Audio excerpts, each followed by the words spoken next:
बैठ जाओ भैया, बैठ जाओ, देख लिया तुझे, बैठ। क्यों भाई, हरियाणा वालों की आवाज को क्या हो गया है? ऐसी आवाज नहीं चलेगी भाई। मेरे साथ दोनों हाथ उठाइए जरा, माताएं बहनें भी उठाएं।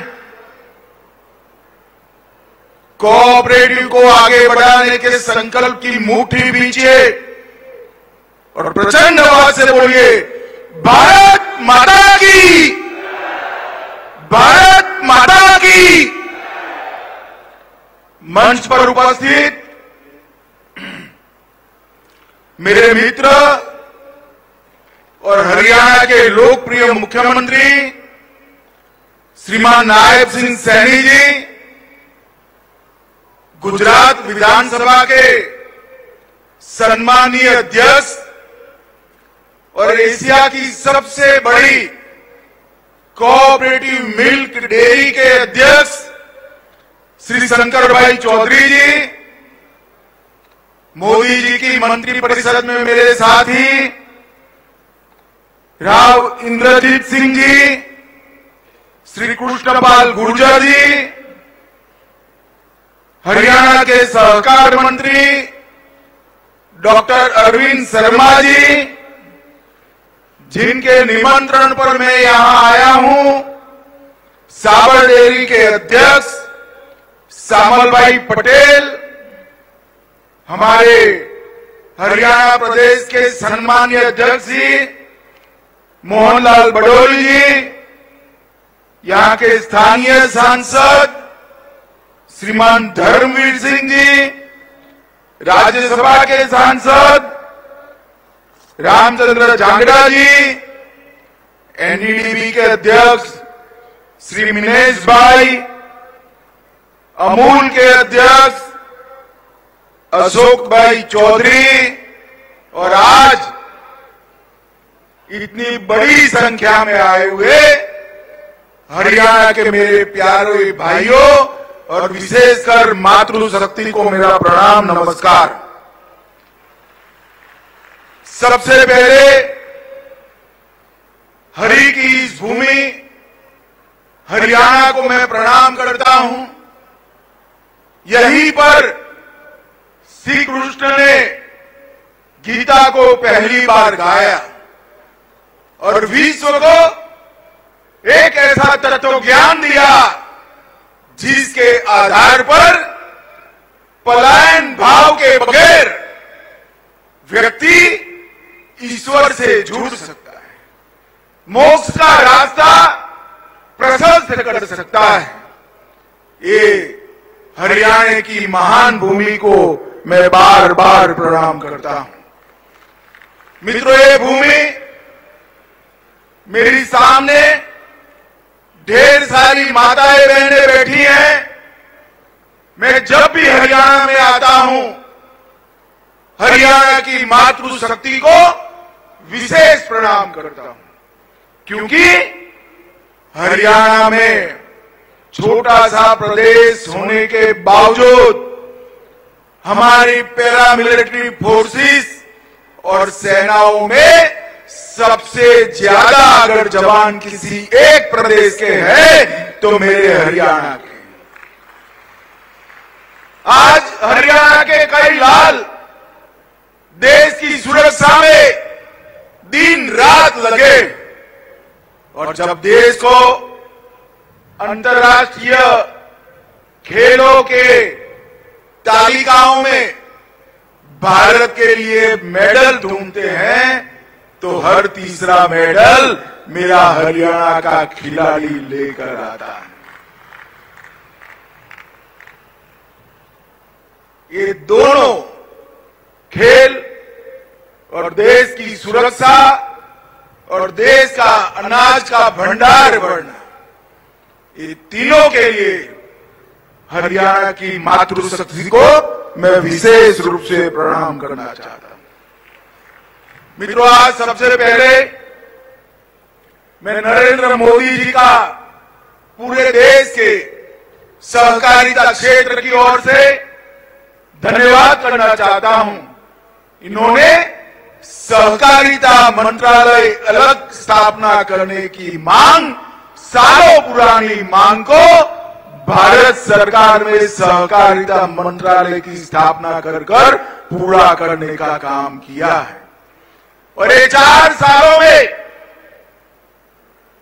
सहकारिता मंत्रालय के माध्यम से देश की सभी राज्य सरकारों को साथ में लेकर सहकारिता मंत्रालय ने सहकारिता की नींव को पाताल से गहरी करने का काम किया है।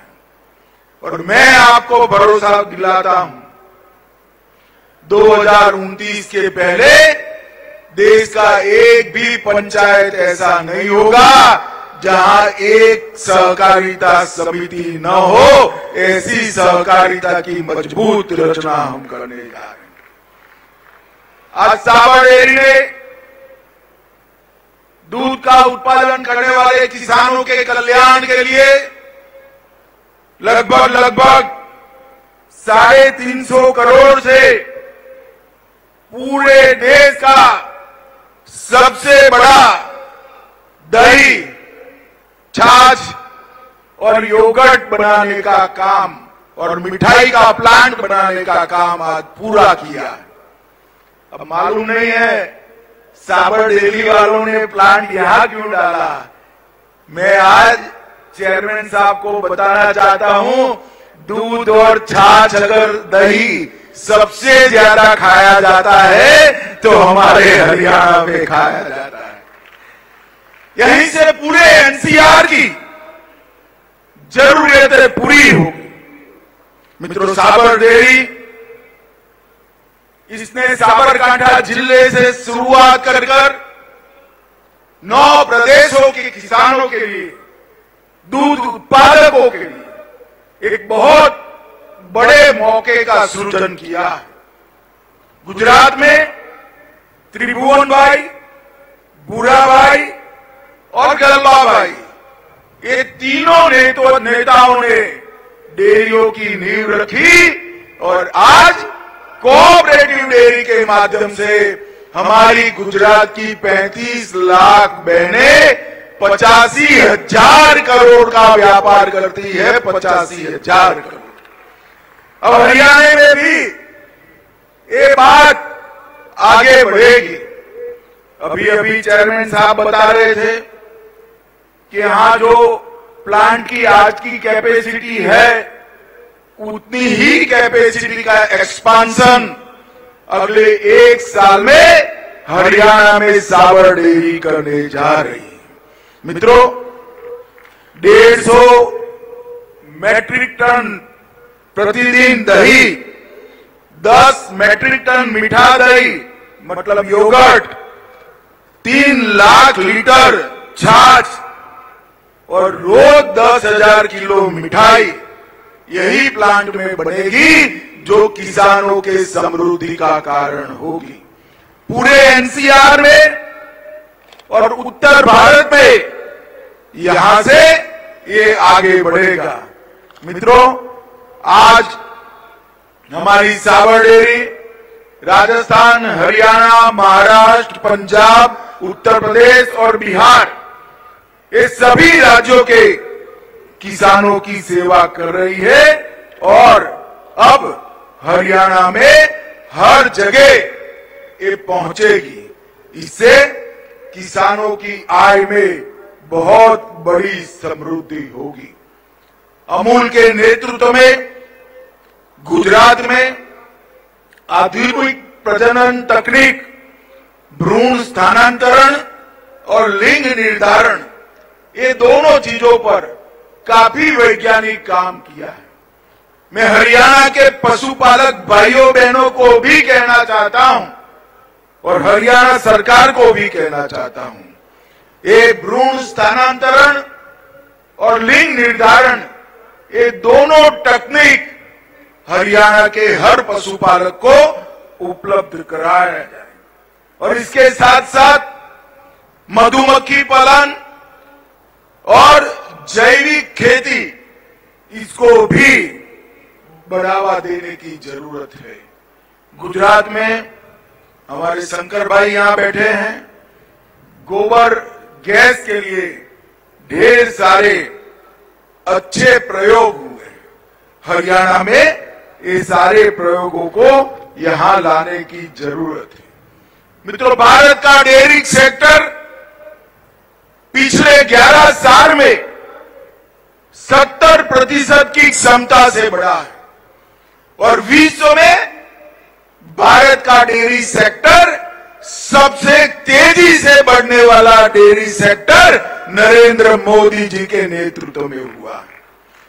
हमारे दूध देने वाले पशुओं की संख्या 14-15 में 86 मिलियन थी, अब 112 मिलियन हो गई।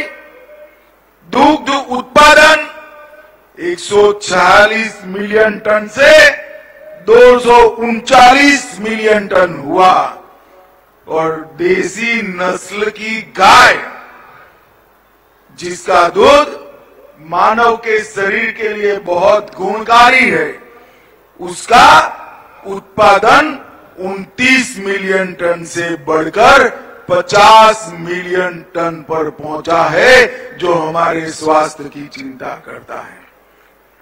मित्रों, लगभग 8 करोड़ किसान अब डेयरी क्षेत्र से जुड़ गए हैं और दूध की प्रति व्यक्ति उपलब्धता जो पहले 124 ग्राम थी, इसको बढ़ाकर 471 ग्राम करने का काम हमारे किसानों ने किया। ये 11 साल में डेयरी सेक्टर ने ढेर सारे बदलाव हुए हैं और इसके कारण हमारा किसान समृद्ध हुआ है। हमारा हरियाणा प्रति व्यक्ति दूध उपलब्धता में 1 से 3 नंबर में हर साल रहता है और आज भारत, मेरी बात ध्यान से सुना, भारत दुनिया का सबसे बड़ा दूध उत्पादक देश बनकर गौरव के साथ दुनिया के सामने खड़ा है। और ये बढ़ोतरी जो हुई है वो नरेंद्र मोदी जी के शासन में सातत्यपूर्ण नीति के कारण हुई। हमारा श्वेत क्रांति 2 आने वाले दिनों में देश भर में 75,000 से ज्यादा डेयरी समितियों की स्थापना होगी और इसके साथ साथ 46,000 डेयरी कोऑपरेटिव सोसाइटियों को मजबूत भी करेंगे। और मैं आज इस कार्यक्रम के माध्यम से देश को बताना चाहता हूं कि हम दूध प्रोक्योरमेंट 660 लाख लीटर प्रतिदिन है, हम 28-29 में 1,000 लाख मैट्रिक टन तक पहुंचने का लक्ष्य लेकर चले।